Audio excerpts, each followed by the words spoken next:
നമസ്കാരം, ഞാൻ സജീഷ് ഗോവിന്ദൻ. നമ്മളൊരു വാഹനം വാങ്ങിച്ചു കഴിഞ്ഞാൽ പിന്നീട് എങ്ങനെയാണ് ആ വാഹനം വൃത്തിയായി കഴുകി സൂക്ഷിക്കേണ്ടത് എന്നതിനെ പറ്റിയിട്ടാണ് ഇന്നത്തെ വ്ളോഗിൽ പറയുന്നത്. ഇത് കേൾക്കുന്ന സമയത്ത് ചില ആളുകൾക്ക് തോന്നുന്നുണ്ടാവും വാഹനം കഴുകാൻ എന്താ ഇത്ര വലിയ അറിയാനുള്ളതെന്ന്. പക്ഷേ വാഹനം കഴുകാനും നിങ്ങൾ നല്ല രീതിയിൽ പഠിച്ചിരിക്കണം. എന്നാൽ മാത്രമേ നിങ്ങളുടെ വാഹനം പുതുപുത്തനായി എന്നും സൂക്ഷിക്കാൻ വേണ്ടിയിട്ട് നിങ്ങൾക്ക് കഴിയുകയുള്ളൂ. ചില ആളുകൾ പറയുന്നത് നിങ്ങൾ കേട്ടിട്ടുണ്ടാവാം, വാഹനം വാങ്ങിച്ചിട്ട് 3-4 മാസമേ ആയുള്ളൂ, പക്ഷേ പഴയതുപോലെ ഉണ്ട് കാണുമ്പോൾ, അപ്പിയറൻസൊക്കെ മാറി, ആ നല്ല ഷൈനിങ് ഒക്കെ പോയി എന്നൊക്കെ പറയുന്നത് കേട്ടിട്ടുണ്ടാവാം. ഇതിനൊക്കെ കാരണം എന്താണെന്ന് വെച്ച് കഴിഞ്ഞാൽ നമ്മൾ ക്ലീൻ ചെയ്യുന്ന രീതികളാണ്.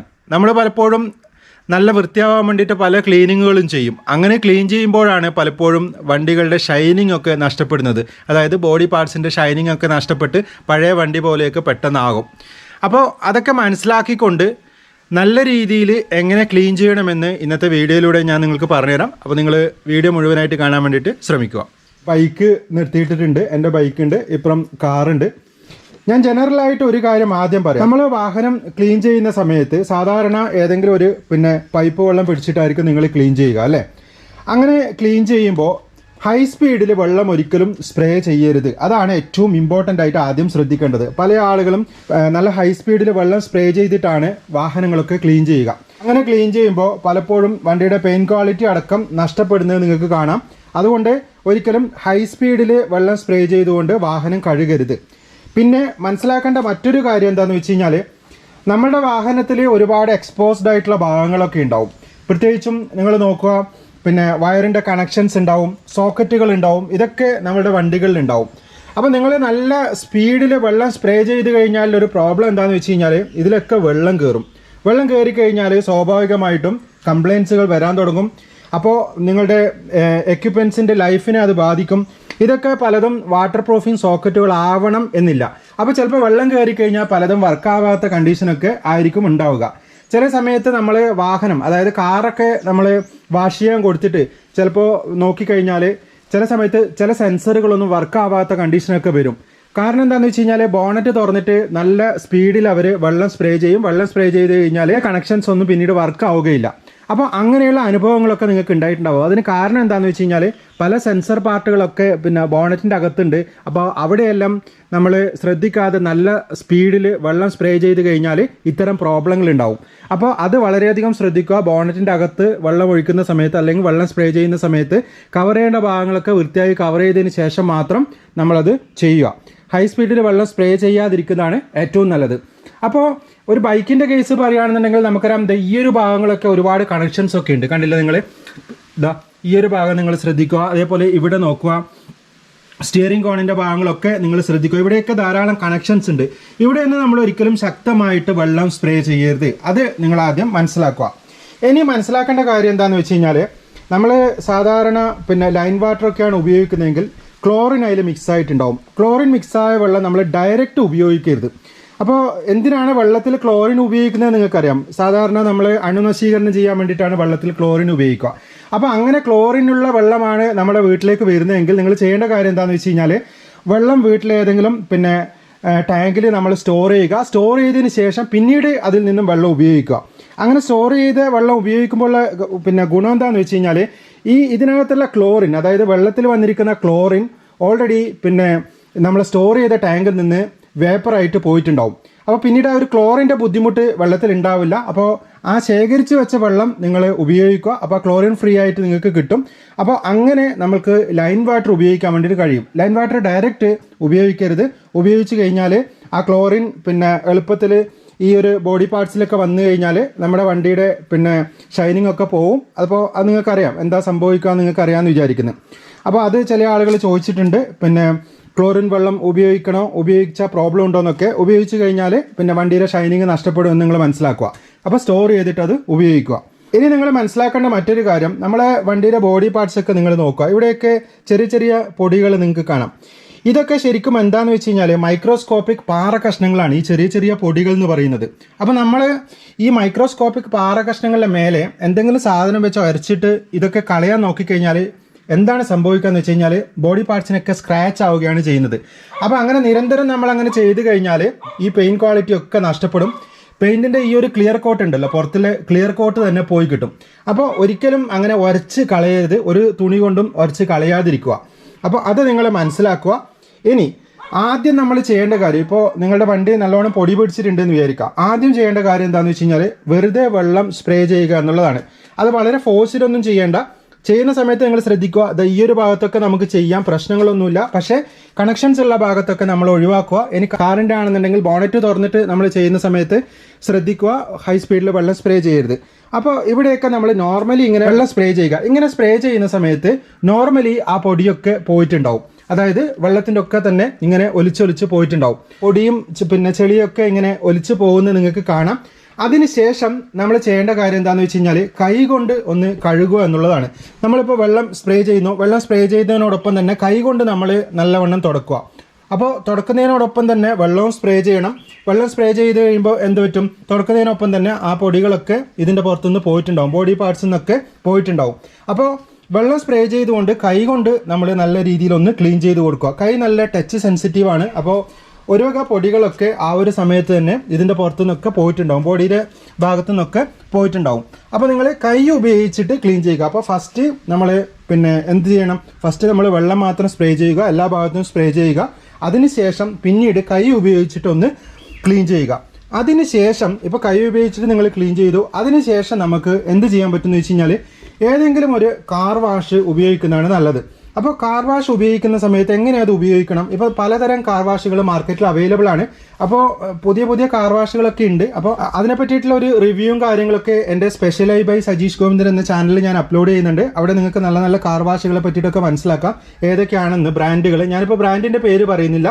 ഏതെങ്കിലും കാർ വാഷ് നിങ്ങൾ ഉപയോഗിച്ചിട്ട് ആ കാർ വാഷ് അതിൽ പറഞ്ഞ രീതിയിൽ നല്ല രീതിയിൽ വെള്ളത്തിൽ മിക്സ് ചെയ്യുക. മിക്സ് ചെയ്തതിന് ശേഷം നിങ്ങൾ പിന്നെ വണ്ടിയുടെ ബോഡി പാർട്സിൽ അപ്ലൈ ചെയ്യുക. വണ്ടിയുടെ ബോഡി പാർട്സിൽ അപ്ലൈ ചെയ്യുമ്പോൾ ശ്രദ്ധിക്കേണ്ട കാര്യം, സാധാരണ ഒരു ക്ലോത്ത് ഉപയോഗിച്ചിട്ട് ഒരിക്കലും നിങ്ങൾ അപ്ലൈ ചെയ്യരുത്. മൈക്രോ ഫൈബർ ക്ലോത്തുകളാണ് നിങ്ങൾ അതിന് വേണ്ടിയിട്ട് ഉപയോഗിക്കേണ്ടത്. അപ്പോൾ എന്താണ് മൈക്രോ ഫൈബർ ക്ലോത്ത് എന്ന് പിന്നെ നിങ്ങൾക്ക് അറിയാമെന്ന് ഞാൻ വിചാരിക്കുന്നത്. ഇത്തരം ക്ലോത്തുകളാണ് നമ്മൾ മൈക്രോ ഫൈബർ ക്ലോത്തുകൾ എന്ന് പറയുന്നത്. ഇത് ഗ്ലൗസ് ആയിട്ട് കിട്ടും, നല്ല സോഫ്റ്റായ പിന്നെ മെറ്റീരിയലാണ്. അപ്പോൾ ഗ്ലൗസ് ടൈപ്പ് ഉണ്ട്, അല്ലാതെയുള്ള ടൈപ്പുകളും ഉണ്ട്, പിന്നെ തുണിയായിട്ട് കിട്ടും. അപ്പോൾ നിങ്ങൾക്ക് ഏതാണ് കംഫർട്ട് എന്ന് വെച്ചാൽ യൂസ് ചെയ്യുക. ഇത് ഗ്ലൗസ് ടൈപ്പ് ഉള്ളതാണ്.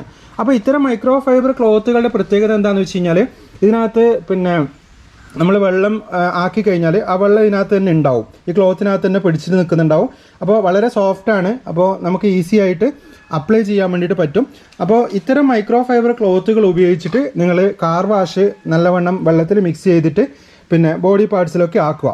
ശ്രദ്ധിക്കേണ്ട കാര്യം, നമ്മൾ പിന്നെ ആദ്യം ഈ ഒരു മൈക്രോ ഫൈബർ ക്ലോത്ത് ഉപയോഗിച്ചിട്ട് ബോഡി പാർട്സിനൊക്കെ ആക്കി അതിനുശേഷം നമുക്ക് പിന്നെ വണ്ടിയുടെ ഈ ഒരു ഭാഗത്തേക്കൊക്കെ വന്നു കഴിഞ്ഞാൽ ഓയിലും കാര്യങ്ങളൊക്കെ ഉണ്ടാവും. അവിടെ നമ്മൾ ഈ ഒരു മൈക്രോ ഫൈബർ ക്ലോത്ത് ഉപയോഗിക്കരുത്. അവിടെ നിങ്ങൾക്ക് കുറച്ച് റഫായ ക്ലോത്ത് ഏതെങ്കിലും ഉണ്ടെങ്കിൽ ഉപയോഗിക്കാം, കുഴപ്പമൊന്നുമില്ല. സാധാരണയിൽ ഏതെങ്കിലും ഒരു ക്ലോത്ത് ഉപയോഗിക്കാം. അപ്പോൾ രണ്ട് ക്ലോത്തുകൾ ഉപയോഗിക്കുന്നതാണ് നല്ലത്. മുകളിൽ നമ്മൾ ക്ലീൻ ചെയ്യുന്നത് ഒരു ക്ലോത്ത് ഉപയോഗിക്കുക, താഴെ ഭാഗത്തൊക്കെ ക്ലീൻ ചെയ്യാൻ മറ്റൊരു ക്ലോത്ത് ഉപയോഗിക്കുക. അപ്പോൾ ടയറും കാര്യങ്ങളും ഈ ഭാഗത്തൊക്കെ ക്ലീൻ ചെയ്യാൻ വേണ്ടിയിട്ട് നിങ്ങൾക്ക് അത് ഉപയോഗിക്കാം. പിന്നെ ശ്രദ്ധിക്കേണ്ട കാര്യം എന്താണെന്ന് വെച്ച് കഴിഞ്ഞാൽ ഇങ്ങനെ നമ്മൾ പിന്നെ ഉപയോഗിക്കുന്ന സമയത്ത് എപ്പോഴും മുകളിൽ നിന്ന് താഴത്തേക്ക് നിങ്ങൾ ക്ലീൻ ചെയ്ത് വരിക. സ്വാഭാവികമായിട്ടും മുകൾ ഭാഗത്ത് പിന്നെ ക്ലീൻ ചെയ്ത് വന്ന് താഴത്തേക്ക് വരുമ്പോൾ ഒരു ഗുണം എന്താണെന്ന് വെച്ച് കഴിഞ്ഞാൽ പിന്നെ നമ്മളെ ഈ താഴെ ഭാഗത്തായിരിക്കും ചെളിയും ഓയിലും കാര്യങ്ങളൊക്കെ ധാരാളമായിട്ട് ഉണ്ടാവുക. അപ്പോൾ അതൊരിക്കലും മുകളിലേക്ക് വരില്ല. അത് നിങ്ങൾക്ക് മനസ്സിലായിട്ടുണ്ടാവും എന്ന് വിചാരിക്കുന്നത്. അപ്പം ഇവിടെ ഓയിലിൻ്റെ ഭാഗങ്ങളൊക്കെ ഉണ്ടാവും. ഇതൊക്കെ നമ്മൾ ആദ്യം തുടച്ച് പിന്നീട് നമ്മൾ മുകളിലേക്ക് തുടച്ച് കഴിഞ്ഞാൽ എന്താ പ്രശ്നം? അതൊക്കെ മുകളിലേക്കാവും. അപ്പോൾ അതൊന്നും ആദ്യം ടച്ച് ചെയ്യാതിരിക്കുക. മുകൾ ഭാഗമൊക്കെ നല്ല രീതിയിൽ ക്ലീൻ ചെയ്യുക. ചെയിനിൻ്റെ ഭാഗങ്ങളൊക്കെ ക്ലീൻ ചെയ്യാൻ വേണ്ടിയിട്ട് നിങ്ങൾക്കൊരു ചെയിൻ ക്ലീനർ ഉപയോഗിക്കാം. അതിനുശേഷം ചെയിനിൽ ലൂബ്രിക്കൻസ് അപ്ലൈ ചെയ്യുക. കാർ വാഷ് അപ്ലൈ ചെയ്തിട്ട് നല്ല രീതിയിൽ ക്ലീൻ ചെയ്യുക. അതിനുശേഷം നമുക്ക് ചെയ്യാൻ പറ്റിയ കാര്യം എന്താണെന്ന് വെച്ച് കഴിഞ്ഞാൽ വെള്ളം സ്പ്രേ ചെയ്യുക എന്നുള്ളതാണ്. അപ്പോൾ വെള്ളം സ്പ്രേ ചെയ്യുമ്പോൾ ശ്രദ്ധിക്കുക, അധികം ഫോഴ്സ് ഇല്ലാത്ത രീതിയിൽ വെള്ളം സ്പ്രേ ചെയ്യുക. വെള്ളം സ്പ്രേ ചെയ്ത് കഴിഞ്ഞതിന് ശേഷം നമുക്ക് കൈ കൊണ്ട് വീണ്ടും ഒന്നുകൂടെ ക്ലീൻ ചെയ്യാവുന്നതാണ്. കൈ ടച്ച് സെൻസിറ്റീവ് ആണെന്ന് ഞാൻ ഓൾറെഡി പറഞ്ഞു. ഇനി നമ്മൾ ഈ ബോഡി പാർട്സൊക്കെ നമുക്ക് ഇങ്ങനെ ക്ലീൻ ചെയ്യാം. ഇനിയുള്ള ഭാഗം എന്താണെന്ന് വെച്ചാൽ ഈ ഒരു ഭാഗങ്ങളൊക്കെയാണ്. ഇതൊക്കെ ക്ലീൻ ചെയ്യാൻ വേണ്ടിയിട്ട് നമുക്ക് ശരിക്കും പിന്നെ വെറുതെ നമ്മൾ വെള്ളം സ്പ്രേ ചെയ്ത് കഴിഞ്ഞാലോ അല്ലെങ്കിൽ തുണി ഉപയോഗിച്ച് കഴിഞ്ഞാലോ ഒന്നും ക്ലീൻ ആവുകയില്ല. അതിന് നമുക്ക് ബ്രഷുകൾ ഉപയോഗിക്കാം. ഞാൻ സാമ്പിൾ ബ്രഷുകൾ നിങ്ങൾക്ക് കാണിച്ചു തരാം, ഏത് ടൈപ്പ് ബ്രഷുകളാണ് ഉപയോഗിക്കാൻ പറ്റുമെന്ന്. ഇതേപോലെയുള്ള ബ്രഷുകൾ നിങ്ങളുടെ അടുത്തുണ്ടാവില്ലേ, ആ ബ്രഷുകൾ നമ്മൾ ഉപയോഗിച്ചിട്ട് ക്ലീൻ ചെയ്യാം. ഈ ഒരു ഭാഗത്തൊക്കെ നമ്മൾ ബ്രഷ് ഉപയോഗിച്ച് കഴിഞ്ഞാൽ നല്ല വൃത്തിയിൽ ക്ലീൻ ആവും. കണ്ടില്ലേ, ഇതിങ്ങനെ നമുക്ക് ക്ലീൻ ചെയ്തെടുക്കാം. എൻജിൻ്റെ ഈ ഭാഗത്തൊക്കെ കാർ വാഷ് അപ്ലൈ ചെയ്തതിന് ശേഷം നമുക്ക് ഈ ഒരു ബ്രഷ് ഉപയോഗിച്ച് നല്ല രീതിയിൽ ക്ലീൻ ചെയ്തെടുക്കാം. നമ്മുടെ കൈ പോകാത്ത ഭാഗങ്ങളിലൊക്കെ ഈ ബ്രഷ് ഉപയോഗിച്ചുകൊണ്ട് നമുക്ക് നല്ല രീതിയിൽ ക്ലീൻ ചെയ്യാൻ വേണ്ടിയിട്ട് കഴിയും. ഇങ്ങനെ ക്ലീൻ ചെയ്ത് കഴിഞ്ഞതിന് ശേഷം പിന്നീട് നമുക്ക് വെള്ളം സ്പ്രേ ചെയ്ത് നല്ല വൃത്തിയിൽ വണ്ടി ക്ലീൻ ആക്കാൻ കഴിയുന്നതാണ്. ഇനിയിപ്പോൾ ഇങ്ങനെയൊക്കെ ക്ലീൻ ചെയ്ത് കഴിഞ്ഞു, പിന്നെ കഴിഞ്ഞതിന് ശേഷം അങ്ങനെ തന്നെ വിടുകയാണോ പതിവ് എന്ന് ചില ആൾ ചോദിച്ചിട്ടുണ്ട്. നമ്മൾ പിന്നെ വെള്ളം ഉപയോഗിച്ച് നല്ല രീതിയിൽ ക്ലീൻ ചെയ്ത് കഴിഞ്ഞതിന് ശേഷം ആ വെള്ളം നിങ്ങൾ തുടച്ചെടുക്കണം. അങ്ങനെ നമ്മൾ വെള്ളം തുടച്ചെടുക്കാൻ വേണ്ടിയിട്ട് നിങ്ങൾക്ക് ചമോയിസ് ഉപയോഗിക്കാവുന്നതാണ്. ചമോയിസ് ഞാൻ കാണിച്ചു തരാം എന്താണെന്ന്. ഇതേപോലെയുള്ള ചമോയിസുകൾ നിങ്ങൾക്ക് മാർക്കറ്റിൽ നിന്ന് വാങ്ങാൻ കിട്ടും. ഇതിൻ്റെ ഒരു പ്രത്യേകത എന്താണെന്ന് വെച്ച് കഴിഞ്ഞാൽ ഇത് വളരെ സോഫ്റ്റാണ്. ഇതിനകത്ത് മോയ്സ്ചർ കണ്ടൻറ്റ് ഉണ്ടാവും, കണ്ടില്ലേ നിങ്ങൾ, മോയ്സ്ചർ കണ്ടൻറ്റ് ഉണ്ട്. അപ്പോൾ ഇതേപോലെയുള്ള ചമോയിസുകൾ നിങ്ങൾ ഉപയോഗിക്കുക. ഇത് ഉപയോഗിച്ചിട്ട് നമുക്ക് ബോഡി പാർട്സൊക്കെ നല്ല വൃത്തിയിൽ തുടക്കാൻ പറ്റും. അപ്പോൾ അങ്ങനെ തുടച്ച് കഴിഞ്ഞാൽ ഒരു പ്രാവശ്യം നിങ്ങൾ തുടച്ച് വെച്ച് കഴിഞ്ഞാൽ പിന്നീട് പെട്ടെന്ന് ആ വെള്ളമൊക്കെ ഉണങ്ങിക്കിട്ടും, നല്ല രീതിയിൽ നമുക്ക് ക്ലീൻ ചെയ്യാം. അപ്പോൾ അല്ലെങ്കിൽ എന്താ പ്രശ്നം എന്ന് വെച്ച് കഴിഞ്ഞാൽ ചെറിയ ചെറിയ ഡോട്ട്സുകളൊക്കെ ഉണ്ടാവും വെള്ളം നമ്മൾ അതേപോലെ അവിടെ വിട്ട് കഴിഞ്ഞാൽ. അപ്പോൾ അതിന് പകരം നമ്മൾ ഇത്തരം ചമോയിസുകളൊക്കെ ഉപയോഗിച്ചിട്ട് നിങ്ങൾക്ക് തുടക്കുന്ന സമയത്ത് നല്ലോണം ഇങ്ങനെ തുടക്കരുത്. അപ്പോൾ തുടച്ച് കഴിഞ്ഞാൽ സ്ക്രാച്ച് ആവും. ചമോയിസ് ഉപയോഗിക്കുമ്പോൾ നിങ്ങൾ ഒരു കാര്യം ശ്രദ്ധിക്കേണ്ടത് എന്താണെന്ന് വെച്ച് കഴിഞ്ഞാൽ ഇതെപ്പോഴും നനഞ്ഞ രീതിയിൽ തന്നെ ഉണ്ടായിരിക്കണം. ഇപ്പോൾ നമ്മൾ ചമോയിസ് ഉപയോഗിച്ചിട്ട് ഈ ഒരു ബോക്സിലേക്ക് വെക്കുമ്പോൾ വെള്ളം മുഴുവനും കളയരുത്. കളഞ്ഞു കഴിഞ്ഞാൽ ഈ ചമോയിസിൻ്റെ ക്വാളിറ്റി നഷ്ടപ്പെടും. ഇതിലിപ്പോൾ വെള്ളമുണ്ട്, കണ്ടില്ലേ നിങ്ങളിതാ, ഓക്കെ, കണ്ടില്ലേ, വെള്ളം ഉണ്ട് ഓൾറെഡി. അപ്പം അത്ര വെള്ളം ഇതിനകത്ത് വെക്കണം. ആ വെള്ളത്തോട് കൂടിയിട്ട് നിങ്ങൾ ചമോയിസ് ഇങ്ങനെ കവറിലിട്ട് സൂക്ഷിക്കുക. എന്നാൽ മാത്രമേ ഇത് നല്ല രീതിയിൽ നിങ്ങൾക്ക് ഉപയോഗിക്കാൻ വേണ്ടിയിട്ട് കഴിയുകയുള്ളൂ. ചമോയിസൊക്കെ എല്ലായിടത്തു നിന്നും വാങ്ങിക്കാൻ കിട്ടും. ആക്സസറി ഷോപ്പിലൊക്കെ നിങ്ങൾ ചോദിച്ചു കഴിഞ്ഞാൽ ചമോയിസ് കിട്ടും. അപ്പോൾ അവിടെ നിന്ന് നിങ്ങൾക്ക് ഇത് വാങ്ങിച്ചിട്ട് ഉപയോഗിക്കാം. ഇപ്പോൾ ഈ പറഞ്ഞ രീതിയിലാണ് നിങ്ങൾ ചെയ്യുന്നതെങ്കിൽ നിങ്ങളുടെ വണ്ടി നല്ല ഷൈനിങ് ഉണ്ടാവും. എല്ലാ സമയത്തും നല്ല ഷോറൂം കണ്ടീഷനിൽ തന്നെ നിങ്ങൾക്ക് വണ്ടി കാണാൻ കഴിയും. അപ്പോൾ നല്ല വൃത്തിയിൽ ക്ലീൻ ചെയ്ത് വെക്കുക. നിങ്ങളെ വണ്ടിയെ സ്നേഹിക്കുക. വണ്ടിയെ സ്നേഹിക്കുന്ന ഏതൊരാൾക്കും വണ്ടി ക്ലീൻ ചെയ്യാതെ വെക്കാൻ വേണ്ടിയിട്ട് കഴിയില്ല. അപ്പോൾ ഇതേപോലെ ഈ പറഞ്ഞ പോലെ നിങ്ങൾ ചെയ്യുക. വെറുതെ ഒരു തുണി ഉപയോഗിച്ച് കുറച്ച് വെള്ളം കൊണ്ട് ഒരിക്കലും തുടച്ച് വൃത്തിയാക്കാൻ ശ്രമിക്കരുത്. അങ്ങനെ ശ്രമിച്ചു കഴിഞ്ഞാൽ സ്ക്രാച്ച് ആവും. ഇനി കാർ വാഷ് ഉപയോഗിക്കുന്ന സമയത്ത് നിങ്ങൾ ശ്രദ്ധിക്കുക, കാർ വാഷ് അപ്ലൈ ചെയ്യുമ്പോൾ ഇതുപോലെ നല്ലോണം തുടക്കരുത്. ചെറിയ രീതിയിൽ തുടച്ച് ഉപയോഗിക്കുന്നതാണ് ഏറ്റവും നല്ലത്. അപ്പോൾ മൈക്രോ ഫൈബർ ക്ലോത്തുകൾ മാർക്കറ്റിൽ നിന്ന് വാങ്ങാൻ കിട്ടും. അത് നിങ്ങൾ ഉപയോഗിച്ചിട്ട് നിങ്ങളുടെ വണ്ടി നിങ്ങൾ ക്ലീൻ ചെയ്യുക. ഇനിയിപ്പോൾ കാറായാലും അതേപോലെ തന്നെ ബൈക്കായാലും ഈ ഒരു രീതിയിൽ നിങ്ങൾക്ക് വണ്ടി ക്ലീൻ ചെയ്യാവുന്നതാണ്. അപ്പോൾ എവിടെയൊക്കെയാണ് ചളി പിടിക്കാൻ ചാൻസ് ഉള്ളതെന്ന് നോക്കി ആ ഭാഗത്തൊക്കെ ബ്രഷ് ഉപയോഗിച്ച് നല്ല രീതിയിൽ നിങ്ങൾ ക്ലീൻ ചെയ്യണം. അപ്പോൾ അതൊക്കെ നോക്കി മനസ്സിലാക്കി ക്ലീൻ ചെയ്യുക. അങ്ങനെ ക്ലീൻ ചെയ്ത് വെച്ച് കഴിഞ്ഞാൽ നിങ്ങളുടെ വണ്ടി നല്ല പുതുപുത്തനായിട്ടുണ്ടാവും. അപ്പോൾ ഒരുപാട് ആളുകൾ ഈ ഒരു വീഡിയോക്ക് വേണ്ടി ചോദിച്ചിരുന്നു വണ്ടി എങ്ങനെ ക്ലീൻ ചെയ്യണം എന്നതിനെ പറ്റി ഒരു വീഡിയോ ചെയ്യണമെന്ന്. അപ്പോൾ കാര്യങ്ങൾ ഏകദേശം നിങ്ങൾക്ക് മനസ്സിലായിട്ടുണ്ടാവുമെന്ന് വിചാരിക്കുന്നത്. നിങ്ങൾക്ക് എന്തെങ്കിലും ഇനി ഇതിൻ്റെ കൂടെ ആഡ് ചെയ്യണമെന്നുണ്ടെങ്കിൽ ഈ വീഡിയോ കാണുന്ന ആളുകൾക്ക് കൂട്ടിച്ചേർക്കാവുന്നതാണ്. ഇങ്ങനെയൊക്കെ ചെയ്തു കഴിഞ്ഞാൽ കുറച്ചും കൂടി നല്ലതാണെന്നുണ്ടെങ്കിൽ എന്തെങ്കിലും നിങ്ങൾക്ക് തോന്നുന്നുണ്ടെങ്കിൽ വീഡിയോക്ക് താഴെ കമൻറ്റായിട്ട് രേഖപ്പെടുത്തുക. നമ്മൾ കാർ വാഷൊക്കെ ഉപയോഗിച്ച് കഴിഞ്ഞാൽ ഒരു ഗുണം എന്താണെന്ന് വെച്ച് കഴിഞ്ഞാൽ പിന്നീട് നമ്മൾ വണ്ടി ഓടിച്ചു പോകുന്ന സമയത്ത് പെട്ടെന്നൊന്നും പൊടിയൊന്നും അതിനകത്ത് പിടിക്കുകയില്ല. കാരണം ഒരു മെഴുക് പോലെ ഒരു കോട്ടിങ് അതിൻ്റെ പുറത്തായിട്ടുണ്ടാവും. അപ്പോൾ അതുകൊണ്ടാണ് കാർ വാഷൊക്കെ ഉപയോഗിക്കണം എന്ന് പറയുന്നത്. അത് ഉപയോഗിച്ച് ക്ലീൻ ചെയ്ത് കഴിഞ്ഞാൽ അങ്ങനെ ഒരു ഗുണമുണ്ട്. അടുത്ത ടൈമിൽ നമുക്ക് ക്ലീൻ ചെയ്യാനൊക്കെ വളരെ എളുപ്പമായിരിക്കും. അപ്പോൾ ഇനി എന്തെങ്കിലുമൊക്കെ ഇതിൻ്റെ കൂടെ നിങ്ങൾക്ക് ആഡ് ചെയ്യുകയാണെന്നുണ്ടെങ്കിൽ തീർച്ചയായും നിങ്ങൾ ഈ വീഡിയോക്ക് താഴെ കമൻറ്റ് ചെയ്യുക. വീണ്ടും മറ്റൊരു വ്ളോഗിൽ കണ്ടുമുട്ടാവുന്ന ശുഭപ്രതീക്ഷയോടെ ഞാൻ Sajeesh Govindan. Thank you, by.